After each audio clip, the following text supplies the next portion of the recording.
ಜೀವನ ಮಾಡೋದೇ ಕಷ್ಟ ಆಗತ್ತೆ. ಮಳೆ ಇಲ್ಲ, ಬೆಳೆ ಇಲ್ಲ ಹಂಗಂತ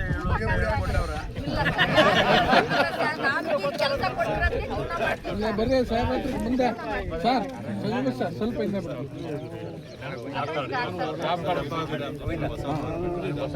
ನಿಂತ್ಕೊಳ್ರಿ.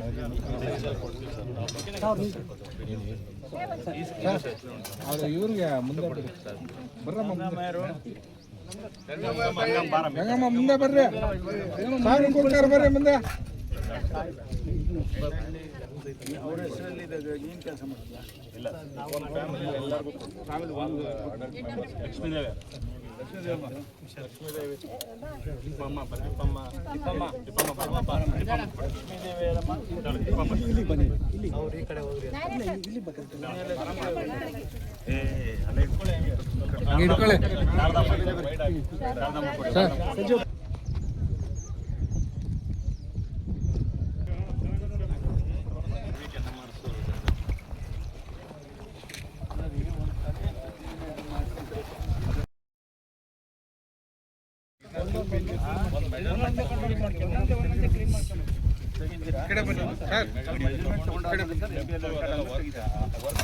ಎಕ್ಸಿಕ್ಯೂಟ್ ಆಗಿರೋದು ಮೆಜರ್ಮೆಂಟ್ ತಗೊಂಡು ಆಮೇಲೆ ಸಾಕ್ಷಿ ಗುಡ್ಡ ಮಾತ್ರ ಬಿಡ್ತಾರೆ. ಯಾವ ಥರ ಅವರಿಗೆ ಕೊಡ್ತೀರಿ ಸರ್? ವಿದಿನ್ 15 ಡೇಸು ಅವ್ರಿಗೆ ಮುಂಚೆ ವೇಸ್ಟ್ ಪೇಮೆಂಟ್ ನಾವು ಡೈರೆಕ್ಟ್ ಅದು ಈಗ ಟ್ರೆಜರಿ ಮೂಲಕ ಪೇಮೆಂಟ್ ಮಾಡೋ ಥರನೇ ಮಾಡಿದ್ದಾರೆ. ಇಲ್ಲ ಮೇಡಮ್, ಸರ್ 7 ದಿವಸ ಎನ್ ನಂಬರ್ ತೆಗಿತಾರೆ ಸರ್. 7 ದಿವಸ ಸಂಜೆ ಆಮೇಲೆ 8 ದಿವಸ ಬೆಳಗ್ಗೆ ಎನ್ ನಂಬರ್ ಫಿಲ್ ಮಾಡಿ 1 ವೀಕ್ ವಿಂಡೋ 2 ಡೇಸಲ್ಲಿ ಮಾಡಿದ ತಕ್ಷಣ ಕೆಟಿಗೆ ಆಗ್ತಾರೆ ಸರ್. ವಿತಿನ್ 15 ಡೇಸ್ ಅವ್ರು ಹಾಕೊಂಡೆ ನೀವು ವಾರ 15 ದಿವಸ ತಗೊಂಡ್ರೆ ಒಂದು ಕೂಲಿ 7 ದಿವಸ ಬೈಕಲ್ಲಿ 7 ದಿನ ಇರುತ್ತೆ ಸರ್. 1 to 7 ನಾವು ಎನ್ ನಂಬರ್ ತೆಗಿದ್ರೆ ಸರ್. 7th ಇಂದ 15th ಒಳಗಡೆ ನಮಗೆ ಪೇಮೆಂಟ್ ವಿಂಡೋ ಸರ್. ಅದು 7 days actual payment window sir. First day of N number ಇಂದ 15 ಡೇ ಅಂತ ನಾವು ನಮ್ಮಲ್ಲಿ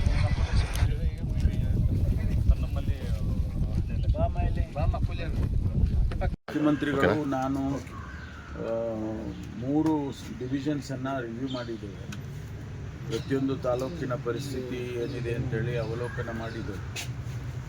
ನಾನು 4-5 ಜಿಲ್ಲೆಗಳನ್ನು ಈಗಾಗಲೇ ನಾನು ರಿವ್ಯೂ ಮಾಡಿದ್ದೇನೆ. ನಮ್ಮ ಜಿಲ್ಲೆಯೂ ಕೂಡ, ತುಮಕೂರು ಜಿಲ್ಲೆಯೂ ಕೂಡ ಪರಿಶೀಲನೆ ಮಾಡಿ ಪರಿಸ್ಥಿತಿಯನ್ನು ಅರ್ಥ ಮಾಡಿಕೊಂಡಿದ್ದಾರೆ. ಆದರೂ ಕೆಲವು ತಾಲೂಕುಗಳು ಈಗ ಇನ್ನೂ ಗಂಭೀರ ಸ್ಥಿತಿಗೆ ತಲುಪಿದ್ದಾವೆ. ಅದು ಚಿಕ್ಕನಾಯಕನಹಳ್ಳಿ ಇರ್ಬೋದು, ಪಾವಗಡ, ಶಿರಾ, ಮಧುಗಿರಿ, ಇವೆಲ್ಲ ತಾಲೂಕುಗಳಲ್ಲಿ ಸ್ವಲ್ಪ ಇನ್ನೂ ಹೆಚ್ಚು ಮಳೆ ಆಗಲಿಲ್ಲ. ಹೆಚ್ಚು ಪರಿಸ್ಥಿತಿ ಭಾಳ ಗಂಭೀರವಾಗಿದೆ ಅಂತ ಹೇಳಿ ಅದಕ್ಕೆ ವಿಸಿಟ್ ಮಾಡಬೇಕು ಅಂತೇಳಿ ಹೊರಟಿದ್ದೇನೆ. ಇವತ್ತು ನಾಳೆ 2 ದಿವಸ 7-8 ತಾಲೂಕುಗಳಿಗೆ ವಿಸಿಟ್ ಮಾಡಿ ಬರ್ತೇನೆ. ಇಡೀ ರಾಜ್ಯದಲ್ಲಿ ಕೂಡ ಕೋಸ್ಟಲ್ ಏರಿಯಾಸು ಮತ್ತು ಮಲೆನಾಡಿನ ಕೆಲವು ಭಾಗಗಳು ಬಿಟ್ಟರೆ ಎಲ್ಲ ಕಡೆಯೂ ಗಂಭೀರ ಪರಿಸ್ಥಿತಿಯಲ್ಲೇ ಇದೆ. ಮಳೆ ಏನು ಅಲ್ಲಲ್ಲೇ ಸ್ಪೊರಾಡಿಕ್ ರೈನ್ಸು ಸ್ವಲ್ಪ ಆಗಿದೆ ಬಿಟ್ಟರೆ ಬೇರೆ ಇನ್ನೇನು ಹೆಚ್ಚು ಮಳೆ ಆಗಲಿಲ್ಲ. ನಮ್ಮ ರಿಸರ್ವಾಯರ್ಗಳಲ್ಲಿ ನೀರು ಬಂದಿದೆ. ಸ್ವಲ್ಪ KRSನಲ್ಲಿ, ಕಬಿನಿಯಲ್ಲಿ ಎಲ್ಲ ನೀರು ಬಂದಿರೋದು. ಅಲ್ಲಿ ಸಹ್ಯಾದ್ರಿ ಝೋನ್ನಲ್ಲಿ, ಕರ್ನಾಟಕ ಭಾಗದಲ್ಲಿ ಹೆಚ್ಚು ಮಳೆ ಆಗಿರೋದು ಕಾರಣಕ್ಕಾಗಿ ಆ ಭಾಗದಲ್ಲಿ ಉತ್ತರ ಕರ್ನಾಟಕದಲ್ಲಿ ಆಲ್ಮಟ್ಟಿ ಮತ್ತು ನಾರಾಯಣಪುರ ಡ್ಯಾಮ್ಗಳು ತುಂಬಿರೋದು ಮಹಾರಾಷ್ಟ್ರದಲ್ಲಿ ಮಳೆ ಆಗಿರೋ ಕಾರಣಕ್ಕಾಗಿ ಅಲ್ಲಿ ತುಂಬಿದೆ.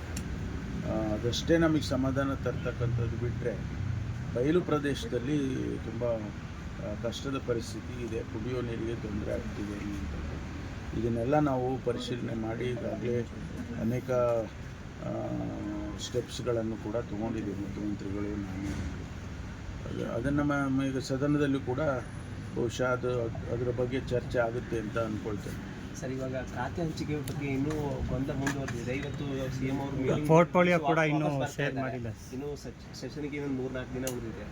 ಇಲ್ಲ, ಗೊಂದಲ ಏನಿಲ್ಲ, ಅದನ್ನು ಮಾಡ್ಕೊಂಡು ಬರಬೇಕಷ್ಟೇ. ಹೈಕಮಾಂಡಿನ ಜೊತೆಯಲ್ಲಿ ಚರ್ಚೆ ಮಾಡಿ ನಿನ್ನೆ ಮುಖ್ಯಮಂತ್ರಿಗಳು ಹೋಗಿದ್ದಾರೆ. ಬಹುಶಃ ಇವತ್ತು ವಾಪಸ್ ಬರ್ತಾರೆ, ಬಂದ ಮೇಲೆ ಪ್ರಕಟಣೆ ಮಾಡ್ತಾರೆ ಅಂತ ಅಂದ್ಕೊಳ್ತೀನಿ. ಈ ಖಾತೆ ಹಂಚಿಕೆ ಮಾಡಿದ್ರು ಸಚಿವರಿಗೆ ಖಾತೆ ಬಗ್ಗೆ ಅಷ್ಟೊಂದು ಮಾಹಿತಿ ಇಲ್ಲ, ಟೈಮ್ ಸಿಗಲ್ಲ ಅಂತ ಅರ್ಥ ಮಾಡ್ಕೊಳ್ಳಿ. ಶುರುನಲ್ಲಿ ಆ ರೀತಿ ಆಗುತ್ತೆ. ಯಾರೋ ಹೊಸದಾಗಿ ಮಂತ್ರಿಗಳಾಗೋರಿಗೆ ಸ್ವಲ್ಪ ಹೊಸದಾಗಿ ಇರುತ್ತೆ, ಅಧಿಕಾರಿಗಳು ಇರ್ತಾರೆ, ಅದ್ರ ಬಗ್ಗೆ ಬ್ರೀಫಿಂಗ್ ಮಾಡಿಕೊಡ್ತಾರೆ. ಸ್ವಲ್ಪ ದಿವಸ ಆದಮೇಲೆ ಕಲ್ತ್ಕೊಳ್ತಾರೆ. ಎಲ್ಲ ಹೊಸದಾಗಿ ಮಂತ್ರಿಗಳಾದಾಗ ಯಾರು ಕೂಡ ಹಂಗೆ ಅಲ್ಲ. ನಾವು ಎಲ್ಲ ಹೊಸದಾಗಿ ಮಂತ್ರಿ ಆದಾಗ ನಮಗೂ ಹಂಗೆ ಅಲ್ವಾ, ಕಲ್ತ್ಕೊಂಡು ಆ ನಂತರ ಆಡಳಿತ ಕಲ್ತ್ಕೊಂಡ್ರೆ ಎಲ್ಲ ಗೊತ್ತಿರುತ್ತೆ. ಶಾಸಕರಾಗಿ ಅವ್ರಿಗೇನು ಹೊಸದೇನಿರಲ್ಲ, ಅರ್ಥ ಮಾಡ್ಕೊಂಡು ಅಧಿವೇಶನದಲ್ಲಿ ವಿಪಕ್ಷಗಳಿಗೆ ಸಮರ್ಪಕವಾಗಿ ಉತ್ತರ ಕೊಡೋಕ್ಕಾಗಲ್ಲ ಅಂತ. ಏನು ತೊಂದರೆ ಇಲ್ಲ, ಅವರೆಲ್ಲ ಸಮರ್ಥರೇ ಇದ್ದಾರೆ ಮತ್ತು ಜೊತೆಗೆ ಸೀನಿಯರ್ಸ್ಗಳು ಇರ್ತಾರಲ್ಲ, ಸಹಾಯ ಮಾಡ್ತಾರೆ. ಸರ್, ಈಗ ನೈಸ್ ರೋಡ್ ವಿಚಾರವಾಗಿ ಕುಮಾರಸ್ವಾಮಿ ಟೋಲನ್ನು ಕಟ್ಟಬೇಡಿ ಅಂತ ಜನತೆಗೆ ಕರೆ ಕೊಟ್ಟಿರ್ತಕ್ಕಂಥದ್ದು, ಮತ್ತು ಸಾಕಷ್ಟು ಚರ್ಚೆ ಆಗ್ತಾ ಇದೆ ಸರ್ ನೈಸ್ ರೋಡ್ ವಿಚಾರವಾಗಿ. ಅಲ್ಲ, ಅದೇನು ಹೊಸದೇನಲ್ಲ. ನೈಸ್ ರೋಡಿನ ವಿಚಾರದಲ್ಲಿ ಈಗಿನ ಹೇಳಿಕೆ ಅಲ್ಲ ಅದು. ಹೀಗೆ ಭಾಳ ದಿವಸದಿಂದನೂ ಅದ್ರ ಬಗ್ಗೆ ವಿರೋಧವನ್ನು ವ್ಯಕ್ತ ಮಾಡಿದ್ದಾರೆ. ಅದನ್ನು ಆದಷ್ಟು ಬೇಗ ಆ ಪ್ರಾಜೆಕ್ಟನ್ನು ಸಾಲ್ವ್ ಮಾಡೋದಕ್ಕೆ ನಾವೆಲ್ಲ ಪ್ರಯತ್ನ ಮಾಡ್ತಾಯಿದ್ದೀವಿ. ಯಾಕೆಂದರೆ ನನ್ನನ್ನೇ ಸಬ್ ಕಮಿಟಿ ಚೇರ್ಮನ್ ಮಾಡಿದ್ದಾರೆ, ಈಗಲೇ ಮತ್ತೆ ಮುಂದುವರಿಸಿದ್ದಾರೆ. ನಾನಾಗಲೇ ಈಗ ಒಂದು 7-8 ಸಭೆಗಳನ್ನು ಮಾಡಿದ್ದೇನೆ. ಅಲ್ಲಿ 3 ಭಾಗವನ್ನು ನಾವು ಮಾಡ್ಕೊಂಡಿದ್ದೀವಿ. ಒಂದು ಬಿಡದಿವರೆಗೆ ಏನು ಎ ಅಂತ ಮಾಡ್ಕೊಂಡಿದ್ದೀವಿ, ಬಿ ಮುಂದಕ್ಕೆ, ಸಿ ಹತ್ತತ್ರ ಮೈಸೂರಿಗೆ ಹೋಗ್ಬೋದಾಗ ಈ ರೀತಿ ಯಾವುದು ಕ್ಯಾಟಗರೈಸೇಷನ್ ಮಾಡಿ ಅಲ್ಲಿ ಏನೇನು ಸಮಸ್ಯೆಗಳು ಬಂದಿದೆ, ರೈತರಿಗೆ ಸೈಟ್ಗಳು ಕೊಡಬೇಕು, ಆಮೇಲಿಂದ ಏನೆಲ್ಲ ನಮ್ಮ ಜಮೀನು ಎಷ್ಟರ ಮಟ್ಟಿಗೆ ಉಪಯೋಗ ಆಗಿದೆ, ಎಷ್ಟನ್ನು ವಾಪಸ್ ತಗೊಳ್ಬೇಕು, ಇದೆಲ್ಲ ನಾವು ಚರ್ಚೆ ಮಾಡಿದ್ದೀವಿ. ಇದೆಲ್ಲ ಮಾಡ್ತೇವೆ. ಮುಂದಿನ ದಿನದಲ್ಲಿ ಅದನ್ನು ಸಾಲ್ವ್ ಮಾಡೋದಕ್ಕೆ 2 ಆಪ್ಷನ್. ಒಂದು, ಇಲ್ಲ ನೀವು ಡ್ರಾಪ್ ಮಾಡಬೇಕು. ಇಷ್ಟು ವರ್ಷ ಆಗಿ ಈಗ ಡ್ರಾಪ್ ಮಾಡೋದ್ರಲ್ಲಿ ಯಾವ ಪುರುಷಾರ್ಥಕ್ಕೆ ಡ್ರಾಪ್ ಮಾಡಬೇಕು, ಅದೊಂದು ಗೊಂದಲ ಆಗೋದಿಲ್ವ? ಅದನ್ನು ಮುಗಿಸೋದ್ರಲ್ಲಿ ಕಾನೂನು ಚೌಕಟ್ಟಿನಲ್ಲಿ ಏನು ಮಾಡಬೇಕು, ನಾವು ಹಿಂದೆ ಅಗ್ರಿಮೆಂಟ್ ಏನಾಗಿದೆ ಆ ಅಗ್ರಿಮೆಂಟಿನ ಚೌಕಟ್ಟಿನಲ್ಲಿ ಕೆಲಸ ಮಾಡಬೇಕಾಗ್ತದೆ. ಅದನ್ನು ನಾವು ಪರಿಶೀಲನೆ ಮಾಡ್ತೀವಿ. ಖಾಸಗಿ ಡೆವಲಪರ್ಸ್ಗೂ ಜಮೀನು ಕೊಟ್ಟಿದ್ದಾರೆ ಅಂತಕ್ಕಂಥ ಆರೋಪವನ್ನು ಅದು ಒಂದು ಭಾಗ. ನಮಗೆ ಪ್ರಾಜೆಕ್ಟ್ ಕಂಪ್ಲೀಟ್ ಆಗೋದು ಒಂದು ಭಾಗ. ನಾವು 23,000 ಎಕರೆ ಭೂಮಿ ಕೊಡಬೇಕು ಅಂತೇಳಿ, ಅದರಲ್ಲಿ ಏನು ಉಪಯೋಗ ಆಗಿದೆ, ದುರುಪಯೋಗ ಆಗಿದೆ, ಅದೆಲ್ಲ ಬೇರೆ ಎಕ್ಸಾಮಿನ್ ಮಾಡ್ತಾರೆ. ಆದರೆ ನಮಗೆ ಪ್ರಾಜೆಕ್ಟನ್ನು ಕಂಪ್ಲೀಟ್ ಮಾಡಬೇಕಷ್ಟೇ. ಸರಿ, ಈಗ ಬಿಡದಿ ವಿಚಾರಕ್ಕೆ JDS ಮತ್ತು BJP ಪಾದಯಾತ್ರೆ ಮಾಡ್ತಾ ಇದೆ. 2ನೇ ದಿನಕ್ಕೆ ಕಾಲಿಟ್ಟಿದೆ ಸರ್. ಪ್ರತಿಭಟನೆ ಮಾಡೋದಕ್ಕೆ ಅವ್ರಿಗೆ ಹಕ್ಕಿದೆ, ಮಾಡಲಿ. ಮುಖ್ಯಮಂತ್ರಿಗಳು ಕೂಡ ಈಗಾಗಲೇ ಹೇಳಿದ್ದಾರೆ, ಇದನ್ನು ನಾವು ಒಂದು ಆರ್ಟಿಫಿಷಿಯಲ್ ಇಂಟೆಲಿಜೆನ್ಸಿಗೆ ಒಂದು ದೊಡ್ಡ ಸೆಂಟರ್ನೇ ಮಾಡಬೇಕು ಅಲ್ಲಿ ಇಂಥಕ್ಕೆಲ್ಲ ಪ್ರಸ್ತಾವನೆಯನ್ನು ಇದೆ ಅಂತೇಳಿ ಮುಖ್ಯಮಂತ್ರಿಗಳು ಪ್ರಕಟಣೆ ಮಾಡಿದ್ದಾರೆ. ಒಳ್ಳೆಯ ದೃಷ್ಟಿಯಿಂದ ನೋಡಿದರೆ ಒಳ್ಳೆಯದು. ಸರ್, ಕೇಂದ್ರ ಸಚಿವರು ಸೋಮಣ್ಣ ಅವರು 2ನೇ ಏರ್ಪೋರ್ಟ್ ತುಮಕೂರು ಭಾಗದಲ್ಲೇ ಮಾಡಬೇಕು ಅಂತ ಪತ್ರ ಬರೆದಿದ್ದಾರೆ ಕೇಂದ್ರ ಸಚಿವರಿಗೆ. ನಾವು ಮೊದಲಿಂದನೂ ಹೇಳ್ತಾ ಇದ್ದೀವಲ್ಲ, ನಾವು ಒಂದು ಟೆಕ್ನಿಕಲ್ಲು, 2ನೇದು ಅದರ ಉಪಯೋಗ ಎಷ್ಟರ ಮಟ್ಟಿಗೆ ಆಗುತ್ತೆ. ನೀವೆಲ್ಲೋ ಹೋಗಿ ತೊಗೊಂಡೋಗಿ ಒಂದು ಸ್ಟೇಟ್ ಬಾರ್ಡರ್ನಲ್ಲಿ ಮಾಡಿದರೆ ಅದು ಎಷ್ಟು ಮಟ್ಟಿಗೆ ಉಪಯೋಗ ಆಗುತ್ತೆ ಅನ್ನೋದು ಪ್ರಶ್ನೆ. ನಾವು ಮೊದಲಿಂದನೂ ತುಮಕೂರಿಗಾಗಿದ್ದರೆ 20 ಜಿಲ್ಲೆಗಳು ಪಾಸ್ ಆಗ್ತವೆ. ತುಮಕೂರಿಗೆ ಮಧ್ಯ ಕರ್ನಾಟಕ 20 ಜಿಲ್ಲೆಗಳಿಗೆ ಅನುಕೂಲ ಆಗುತ್ತೆ. ಆಮೇಲೆ ಇಂಟರ್ನ್ಯಾಷನಲ್ ಏರ್ಪೋರ್ಟಿಗೆ ಇರುವ ಕೆಂಪೇಗೌಡ ಇಂಟರ್ನ್ಯಾಷನಲ್ ಏರ್ಪೋರ್ಟಿಗೆ ಕನೆಕ್ಟಿವಿಟಿ ಮಾಡೋದಕ್ಕೆ ಸುಲಭ ಆಗುತ್ತೆ ಅಂತೇಳಿ ನಾವು ಹೇಳಿದ್ವಿ. ಆದರೆ ಟೆಕ್ನಿಕಲಿ ಅವರು ನಾವು ಹೇಳಿದ್ದು ಕೇಳೋದಿಲ್ಲ. DGC ಏನವರು ಟೆಕ್ನಿಕಲ್ಲಾಗಿ ಅದು ಸಾಧ್ಯನೇ ಇಲ್ವ ಅಂತ. ಬಿಡದಿ ಹಿಂದೆ ಡ್ರಾಪ್ ಆಗಿತ್ತು. ಯಾಕೆ ಡ್ರಾಪ್ ಆಗಿತ್ತು? Technically it is not feasible ಅಂತ ಹೇಳಿ ಅವರು ಡ್ರಾಪ್ ಮಾಡಿದ್ರು. ಈಗ ಮತ್ತೆ ಬಿಡದಿನಲ್ಲೇ ಮಾಡಿ ನೀವು ಅಂತ ಹೇಳಿದರೆ ಅದು ಅವರು ಒಪ್ಪಬೇಕಲ್ಲ. ಸೋಮಣ್ಣ ಅವರು ಒಂದು ಅಂಶ ಉಲ್ಲೇಖ ಮಾಡಿದ್ದಾರೆ, ಈಗಿರೋ ಏರ್ಪೋರ್ಟ್ಗೆ 150 ಕಿಲೋಮೀಟರ್ ಲಾಂಗ್ ಡಿಸ್ಟೆನ್ಸ್ ಇದೆ ಅಂತ. ಅದು ಟೆಕ್ನಿಕಲಾಗಿ ನಾವ್ಯಾರು ಹೇಳಕ್ಕೆ ಬರಲ್ಲ. DGC ಗೈಡ್ಲೈನ್ಸ್ಗಳು ಕೆಲವಿದಾವೆ. ಅದು ಆ ಫಂಡಮೆಂಟಲ್ ಗೈಡ್ಲೈನ್ಸನ್ನು ಫುಲ್ಫಿಲ್ ಮಾಡಿದರೆ ಮಾತ್ರ ಅದು ಮಾಡೋಕ್ಕೆ ಸಾಧ್ಯ. ಪಕ್ಷಾತೀತವಾಗಿ ಇದ್ರೆ ಆಗೋದಿಲ್ಲ.